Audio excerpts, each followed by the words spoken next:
नमस्कार दोस्तों, आप पढ़ रहे हैं कक्षा 10वीं एनसीईआरटी गणित। आज हम पढ़ेंगे प्रश्नावली 2.3 का प्रश्न क्रमांक 3 और उदाहरण क्रमांक 9। तो ध्यान से समझना। तो देखिए, प्रश्न 3 है। एक हमें बहुपद दिया गया है और इसके अन्य सभी शून्यक हमें ज्ञात करने हैं और दो शून्यक हमें पहले से पता हैं, करनी 5/3 और माइनस करनी 5/3। देखिए, यहाँ 4 की घात लगी है, सबसे बड़ी घात, मतलब इसके 4 शून्यक होंगे, जिनमें से आपको 2 शून्यक दे दिए गए हैं, बाकी बचे 2 शून्यक हमें ज्ञात करना है। तो देखिए, यहाँ पे जो बहुपद दिया गया है वो हमने लिखा। अब देखिए, इसके 2 शून्यक हमें दिए गए हैं, करनी 5/3 और यहाँ पे दिया गया है माइनस करनी 5/3। तो देखिए, जब हमें शून्यक पता है तो हम उनके गुणनखंड भी पता कर सकते हैं। तो देखिए, आपको पता होगा, जैसे x + 2 यदि बहुपद का गुणनखंड है तो शून्यक कितना होगा, x बराबर -2 होगा शून्यक। तो सीधी सी बात है, यदि माइनस का है शून्यक तो गुणनखंड प्लस का होता है, और यदि प्लस का होगा तो गुणनखंड माइनस का होगा। तो यहाँ पे यही बात यदि हम देखें तो यहाँ पे ये संख्या प्लस की है तो गुणनखंड बनेगा माइनस का, तो x माइनस करनी 5/3। और यहाँ पे यदि हम देखें तो माइनस का है, इसका मतलब है यहाँ गुणनखंड बन जाएगा प्लस का। तो इस प्रकार से 2 गुणनखंड बने। अब देखिए, यहाँ जो 2 गुणनखंड बने हैं, हमें इन दोनों का भाग देना पड़ेगा इस बहुपद में। तो देखिए, यहाँ पे 2 गुणनखंड बने हैं, हम दोनों का गुणा करके एक बड़ा गुणनखंड बना लें तो भाग देना ज्यादा आसान होगा, क्योंकि अभी हम इसका भाग देंगे तो डबल बार भाग देना आपको बड़ा हो सकता है। तो हम इन दोनों का क्या कर लेते हैं, गुणा कर लेते हैं। तो देखिए, गुणा हम सर्वसमीका से करें, ज्यादा आसानी होगी। सर्वसमीका है a + b a - b, और इसके बराबर क्या होता है, a वर्ग माइनस b वर्ग होता है। तो देखिए, यही सर्वसमीका लगा रहे, क्योंकि a + b a - b तो हो जाएगा a का वर्ग, मतलब x का वर्ग हो जाएगा, माइनस b का वर्ग मतलब करनी 5/3 का वर्ग हो जाएगा। और आगे आप इसे सॉल्व करेंगे तो देखिए, x का वर्ग तो x वर्ग ही आएगा। अब यहाँ पे करनी का वर्ग जब भी आप करते हो तो वो करनी से बाहर आ जाती है संख्या, तो 5/3 यहाँ पे बाहर आ जाएगा। तो यहाँ पे जो गुणनखंड बना है, अब हम इस गुणनखंड का भाग बहुपद में देंगे, तभी हमें शेष शून्य ज्ञात हो पाएंगे। तो देखिए, हमने लिखा, अब हम इस गुणनखंड का भाग इस बहुपद में देंगे। तो देखिए, भाग हम देंगे तो यहाँ पे इसका भाग देना है तो इसे बाहर, और जिस बहुपद में देना है वो बहुपद ये है तो इसे अंदर लिख लेते हैं इस चिन्ह के। अब देखिए, आपको यहाँ पहला पद देखना है, यहाँ पहला पद देखना है, और रफ में फिर जाना है। तो देखिए, यहाँ पे 3x पे 4 की घात ये वाला पद बटे ये पद आपको लिखना है x वर्ग। और देखिए, यहाँ पे यदि हम देखें तो 4 की घात ऊपर है, नीचे 2 की घात है, तो 2 की घात बच जाएगी, और 3 के तो 3 ही रहेंगे, तो 3x वर्ग आएगा। अब देखिए, 3x वर्ग का गुणा इससे कर देना है और इससे कर देना है, तो 3x वर्ग का गुणा इससे करेंगे तो 3 के तो 3, 2 और 2 4 की घात आ जाएगी, मतलब 3x पे 4 की घात, और इसका गुणा इससे करेंगे तो माइनस और प्लस का माइनस होगा। देखिए, यहाँ पे 3 से 3 कट जाएंगे तो 5x वर्ग प्राप्त होगा। लेकिन ध्यान रखना, x वर्ग को x वर्ग के नीचे आप लिखेंगे तो ही आप जोड़ना घटाना कर पाएंगे। अब देखिए, यदि हम घटाएंगे तो घटाते वक्त हमें चिन्ह बदलना पड़ेगा, ऋण का धन करना होगा, धन का ऋण करेंगे तो यहाँ पे ये ऊपर की संख्या धन की है और ये ऋण की है, ये तो कट जाएंगे। अब यहाँ पे 4 की घात कट गई, तो अब उतारे हमने 3 की घात वाले पद, केवल 6x घन है। अब यहाँ पे देखिए, धन के 5x वर्ग ऋण के 2 हैं, तो यहाँ पे धन के 3x वर्ग यहाँ पे बच जाएंगे, और फिर बाकी बचे हैं 10x, इसको उतार लिया। 5 बचे हैं, इसको भी हमने उतार लिया। अब देखिए इसका पहला पद देखिए और इसका पहला पद, तो देखिए हमने रफ में लिखा 6x घन बटे x वर्ग। तो देखिए यहाँ x घन, यहाँ x वर्ग, मतलब 3 की घात बटे 2 की घात, तो 1 की घात तो बच जाएगी और 6 के 6 बचे होंगे। यहाँ धन था और ये भी संख्या धन की होगी, तो धन और धन का तो धन ही होता है। तो यहाँ पे धन का 6x आ गया। अब 6x का गुणा यदि आप इसके साथ करेंगे तो यहाँ पे तो आ जाएगा 6x घन। अब देखिए 6x का गुणा यदि आप 5/3 से करेंगे तो क्या आएगा। देखिए 6x का गुणा हमें करना है 5/3 से, तो 3 एकम 3, 3 दूनी 6 हो जाएगा, मतलब यहाँ 2x इंटू 5, 5 दूनी 10x आएगा। और ऋण और धन का क्या आएगा, ऋण, तो यहाँ पे ऋण के 10x आए और x वालों को x वालों के नीचे ही आप लिखेंगे। अब देखिए इसके बाद हम घटाना करेंगे तो फिर इनके चिन्ह बदल जाएंगे, ऋण का धन हो जाएगा और ये धन के माने जाएंगे, ऋण के हो जाएंगे। तो पहला पद तो हमेशा कट जाएगा क्योंकि उतना ही धन का उतना ही ऋण का। अब बचा होगा यहाँ पे 3x वर्ग प्लस का, और यहाँ पे ऋण के 10x और धन के 10x ये भी कट गए, बचा होगा माइनस का 5, तो इसे उतार लेते हैं। अब देखिए फिर हम भाग देंगे तो इसका पहला पद और इसका पहला पद देखिए आप रफ में जाएंगे, 3x वर्ग बटे x वर्ग लिखेंगे तो x वर्ग कट जाएंगे, केवल बचा होगा 3। यहाँ धन और यहाँ धन, तो धन और धन का तो धन के 3 आएगा। अब हम इस +3 का गुणा इससे करेंगे और इससे करेंगे, 3 का गुणा x वर्ग से करेंगे तो 3x वर्ग धन का आएगा। 3 का गुणा जब 5/3 से करेंगे तो 3 का 5/3 से करना है, तो 3 से 3 कट जाएगा, केवल 5 आएगा। और यहाँ पे धन, यहाँ पे ऋण, धन और ऋण का क्या होता है, ऋण, तो ऋण का 5 आएगा। अब फिर हम घटाएंगे तो घटाते वक्त चिन्ह बदलना है, तो धन का ऋण हो जाएगा, ऋण का धन हो जाएगा। तो देखिए यहाँ पे ये तो धन के ऋण के कट गए और यहाँ ऋण के 5 और धन के 5 ये भी कट जाएंगे, तो शेष फल क्या आया फिर 0। तो देखिए भाग तो हमने दे दिया, लेकिन हमें ज्ञात तो करना है शून्यक, तो शून्यक कैसे ज्ञात करेंगे। देखिए जो भागफल आया है इस भागफल के गुणनखंड निकालेंगे, उनकी सहायता से जो x के मान निकलेंगे वही हमारे शून्यक कहलाते हैं। तो देखिए यहाँ जो भागफल आया है, अब हम इस भागफल के गुणनखंड निकालेंगे। 1 2 3 पद हैं, इसका मतलब बीच का पद 2 भागों में तोड़ना पड़ेगा, तो हम पीछे की संख्या का गुणा आगे की संख्या से करेंगे। 3 और 3 का गुणा 9। अब 9 के गुणनखंड या तो 9 एकम 9 होते हैं या फिर 3 त्रिका 9 होते हैं। हमें चाहिए 6, तो 3 और 3 में मिलेगा, और धन के 6 चाहिए तो धन के 3 और धन के 3। तो हम क्या करेंगे, ये पहला पद तो वैसे ही लिखेंगे और लास्ट पद भी वैसे ही लिखेंगे, और जो बीच का पद होता है उसकी जगह 3 और 3 करके लिखेंगे, और x साथ में जुड़ा है तो 3x और 3x करके हम लिखेंगे। अब देखिए इसके बाद हम कॉमन निकालेंगे, तो यहाँ 3, यहाँ 3, यहाँ x 3x कॉमन आ जाएगा, तो यहाँ पे 3 कॉमन निकल गया, 1x निकला, 1x बचा होगा, प्लस 3x पूरा कॉमन निकल गया, यहाँ कुछ नहीं बचा मतलब 1 प्लस।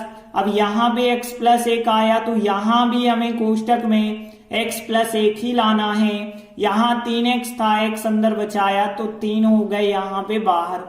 अब देखिए यहाँ x प्लस 1 को हम एक बार लिख देंगे, बाकी जो 3x है और प्लस 3 है इसे हम दूसरे कोष्टक में लिख सकते हैं। तो इस प्रकार से 2 गुणनखंड आ गए। अब हमें शून्यक यदि ज्ञात करना है तो शून्यक के लिए हमें इनके बराबर 0 लेना होगा। तो देखिए शून्यक ज्ञात करने के लिए इसके बराबर 0 और इसके बराबर 0। यहां से देखें तो x बराबर +1 है, उस तरफ जाएगा -1 बनेगा, और यहाँ पे देखें तो 3x 3 उस तरफ जाएगा -3 बन जाएगा, और यहाँ x बराबर -3 3 गुणा में है, गुणा वाली संख्या बटे में चली जाएगी, तो x बराबर 3 का 3 में भाग एक बार जाएगा, माइनस का माइनस लिखना, तो यहाँ x बराबर -1 और यहाँ भी x बराबर -1, मतलब जो शून्यक होंगे वो -1 और -1 होंगे। तो देखिए हमने लिखा आता है दिए गए बहुपद के अन्य शून्यक -1 और -1 हैं। इस प्रकार से हमारा आंसर हो जाएगा। तो प्रश्न 3 कंप्लीट हुआ। इसके बाद अगला उदाहरण 9 है। एक बहुपद दिया है, इसके सभी शून्यक ज्ञात करने हैं। यदि आपको दो शून्यक आपको बता दिए गए हैं, करनी 2 और माइनस करनी 2। देखिए 4 की घात है, मतलब 4 शून्यक निकलेंगे। 2 आपको पहले से दे दिए हैं, बाकी के 2 हमें ज्ञात करने हैं। बिल्कुल इसी प्रकार से क्वेश्चन होगा। तो देखिए यहां बहुपद है 2x पे 4 की घात -3x घन -3x वर्ग प्लस 6x -2, और इसके 2 शून्यक हमें दिए गए, करनी 2 और माइनस करनी 2। तो इसके यदि हम गुणनखंड देखें तो गुणनखंड क्या बनेंगे, तो देखिए हमें पता है शून्यक यदि धन का है तो गुणनखंड बनता है माइनस का। तो धन का करनी 2 है तो माइनस का करनी 2 बनेगा, फिर गुणनखंड x माइनस करनी 2। और यहाँ माइनस का है, मतलब यहाँ पे बन जाएगा फिर प्लस का, तो यहाँ x प्लस करनी 2 बनेगा। अब देखिए दोनों गुणनखंड इसके हैं, तो अब हमें इन दोनों का भाग करना होगा इसमें। अब इन दोनों का भाग करना होगा, तो यहाँ पे इसका भाग अलग करेंगे, इसका भाग अलग करेंगे, तो सवाल तो बहुत बड़ा हो जाएगा। तो हम इनका इकट्ठा गुणनफल कर लेते हैं, क्या होगा। तो देखिए इनका गुणनफल हम ज्ञात करते हैं, तो गुणनफल क्या हो जाएगा, यहाँ पे भी सर्व समीका हम लगा सकते हैं कि a plus B a minus B. तो हमने आपको बताई थी कि सर्व समीका जो a plus B a minus B होती है वो a का वर्ग माइनस b का वर्ग होता है। तो इनका जो गुणनफल होगा, इनका गुणनफल यदि हम देखें तो इनका गुणनफल क्या हो जाएगा, a plus B a minus B, सर्व समीका लगाएंगे तो a वर्ग आएगा माइनस b वर्ग आ जाएगा। तो यहाँ पे देखें तो x का वर्ग होगा x वर्ग, करनी 2 का वर्ग होगा 2। तो ये भी तो एक गुणनखंड बन गया ना। तो देखिए ये भी एक गुणनखंड है, तो अब हम इस गुणनखंड का भाग इस बहुपद में देंगे। तो देखिए अब हम इस गुणनखंड x वर्ग माइनस 2 का भाग इस बहुपद में देंगे। तो x वर्ग माइनस 2 का भाग देना है तो इसे बाहर लिखते हैं इस चिन्ह से, और जिसमें भाग देना है उस बहुपद को इस चिन्ह के अंदर लिखना है। अब देखिए भाग कैसे देना है, इसका पहला पद और इसका पहला पद आपको देखना है और फिर रफ में जाना है। तो देखिए यहाँ पे 2x पे 4 की घात बटे x वर्ग हमने लिखा, तो देखिए यहाँ 4 की घात बटे 2 की घात, 2 की घात बच जाएगी और 2 का 2 ही रहेगा। तो देखिए 2x वर्ग आया। अब इसका गुणा हमें इन दोनों से करना है, तो इसका गुणा x वर्ग से करेंगे तो बिल्कुल यही संख्या आएगी 2x पे 4 की घात, क्योंकि 2 और 2 4 की घात हो जाएगी और 2 का 2 आएगा। और इसका गुणा इससे करेंगे तो 2 दूनी 4x वर्ग आएगा, और x वर्ग को आप x वर्ग के नीचे लिखेंगे, प्लस और माइनस का माइनस हो जाएगा। इसके बाद हम घटाने की क्रिया करेंगे तो यहाँ पे ऋण का धन हो जाएगा और धन का ऋण हो जाएगा। पहले स्टेप तो हमेशा कट जाते हैं, बाकी बचा क्या है, माइनस का 3x घन हमने उतारा और यहाँ प्लस के 4x वर्ग माइनस के 3x वर्ग, मतलब प्लस का 1x वर्ग बचा होगा। बाकी जो संख्याएं बची थी 6x था और 2 था, इन दोनों को हमने उतार लिया है। अब देखिए इसका पहला पद हमें देखना है और इसका पहला पद देखना है और रफ में जाना है। तो देखिए यहाँ पे 3x घन है और बटे लिखेंगे x वर्ग, तो यहाँ पे क्या आएगा, x घन बटे x वर्ग 1x आएगा, 3 के 3 आ जाएंगे और माइनस यहाँ था और यहाँ प्लस, तो माइनस प्लस का क्या होगा, माइनस होगा। तो यहाँ पे -3x आया, यहाँ लिखा हमने। अब इसका गुणा हम इन दोनों से करेंगे तो देखिए यहाँ इसका गुणा जब इससे करेंगे तो यहाँ पे माइनस और प्लस का माइनस आएगा, 3 के 3, 1 और 2 3 की घात आ जाएगी, तो 3x घन। फिर 3x का 2 से करेंगे, 3 दूनी 6x आएगा, माइनस और माइनस प्लस। तो x वालों को x वालों के नीचे ही लिखना है। अब देखिए इसके बाद घटाएंगे, तो घटाते वक्त चिन्ह बदल देना है, धन का ऋण कर देना है, ऋण का धन करना है। तो ये ऋण का धन का एक सी संख्या है, कट जाएगी। 6x धन के 6x ऋण के ये भी तो कट गए। अब बचा क्या है, प्लस का x वर्ग बचा है, तो प्लस का x वर्ग लिखा, माइनस का 2 बचा है, माइनस का 2 लिखा। अब देखिए यहाँ पे यदि हम देखें इसका पहला पद और इसका पहला पद देखें, तो यहाँ पे x वर्ग और यहाँ पे x वर्ग, और रफ में जब आप देखेंगे तो x वर्ग बटे x वर्ग हमने लिखा। तो देखिए अनुसार की संख्याएं एक सी होती हैं तो कट जाती हैं, कितना आता है, 1 आता है। तो x वर्ग बटे x वर्ग का मतलब है 1, और यहाँ पे प्लस, यहाँ पे प्लस, तो प्लस और प्लस का प्लस 1 आएगा। अब हम इस 1 का गुणा करेंगे x वर्ग से, तो x वर्ग ही आएगा, प्लस का ही आएगा, और 1 का गुणा माइनस 2 से करेंगे तो माइनस 2 आएगा। इसके बाद हम घटाएंगे, तो घटाते वक्त चिन्ह बदलना है, धन का ऋण कर देना है, ऋण का धन कर देना है। तो धन का x वर्ग ऋण का x वर्ग कट जाएगा, ऋण के 2 धन के 2 कट जाएंगे। यहाँ शेषफल कितना हो गया, फिर 0 हो गया। तो देखिए यहाँ पे शेषफल 0 तो आ गया और भागफल हो गया ये। अब हमें जो है शून्य ज्ञात करना है, तो शून्य ज्ञात करने के लिए जो भागफल होता है उसके हम गुणनखंड निकालते हैं फिर, और गुणनखंडों को 0 के बराबर रखते हैं। तो देखिए 2x वर्ग माइनस 3x प्लस 1, इसके गुणनखंड अब हमें रखने होंगे। 1 2 3 पद हों जब भी, तो बीच का पद 2 भागों में तोड़ना पड़ेगा। कैसे तोड़ते हैं, तो सबसे पहले लास्ट में जो संख्या होती है उसका गुणा पहले वाली संख्या से करते हैं। तो 2 का 1 से किया तो 2 एकम 2 आएगा। अब 2 एकम 2 के गुणनखंड होते हैं 2 एकम 2 ही होंगे। तो यहाँ पे 3 चाहिए माइनस का, तो माइनस का 2 माइनस का 1 ले लेंगे हम। तो अब हम क्या करेंगे, इस 3x की जगह 2x और 1x में तोड़ेंगे गुणनखंड।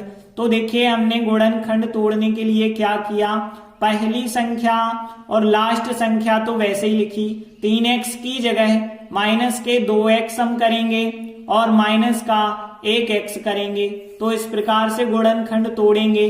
अब कॉमन लेना स्टार्ट करेंगे, तो देखिए 2 यहाँ है, 2 यहाँ है, 2 कॉमन, x यहाँ, x यहाँ, x भी कॉमन हो जाएगा।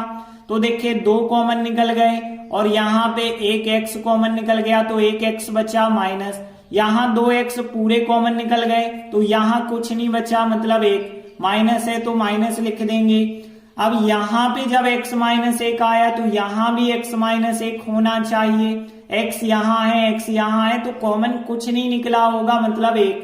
तो यहाँ पे 2 गुणनखंड जो बने, x माइनस 1 डबल बार दिख रहा है, इसे एक बार लिख दो, बाकी 2x माइनस 1। इस प्रकार से गुणनखंड बन गए हैं। अब हमें शून्य की यदि ज्ञात करनी है तो इनके बराबर 0 रखना पड़ेगा। तो देखिए शून्य ज्ञात करने के लिए हमने इसके बराबर 0 लिया और इसके बराबर 0 लिया।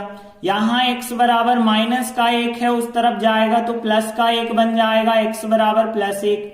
और यहाँ पे यदि हम देखें तो 2x बराबर हो जाएगा, माइनस का 1 उस तरफ जाएगा तो प्लस का 1, और यहाँ पे 2 है, गुणा में गुणा वाली संख्या आ जाएगी बटे में, तो x का मान आ गया 1/2, और यहाँ पे x का मान आया 1, तो 1 शून्य हो गया 1 और 1 हो गया 1/2। तो देखिए हमने लिखा बहुपद के शून्यक 1 और 1/2 हैं। अब देखिए हमसे कहा गया था कि बहुपद के सभी शून्य ज्ञात कीजिए, मतलब 2 हमने ज्ञात कर दिए हैं, 2 वो हो गए और बाकी 2 ये थे तो 4 हो गए। तो देखिए हमने लिख दिया इस प्रकार, बहुपद के सभी शून्यक, देखिए 2 शून्यक हमें दिए गए थे, करनी 2 और माइनस करनी 2, और फिर 1 और 1/2, बाकी के 2 शून्यक हो गए। तो इस प्रकार से सभी शून्यक हो जाएंगे ज्ञात। तो उदाहरण 9 कंप्लीट हुआ। धन्यवाद।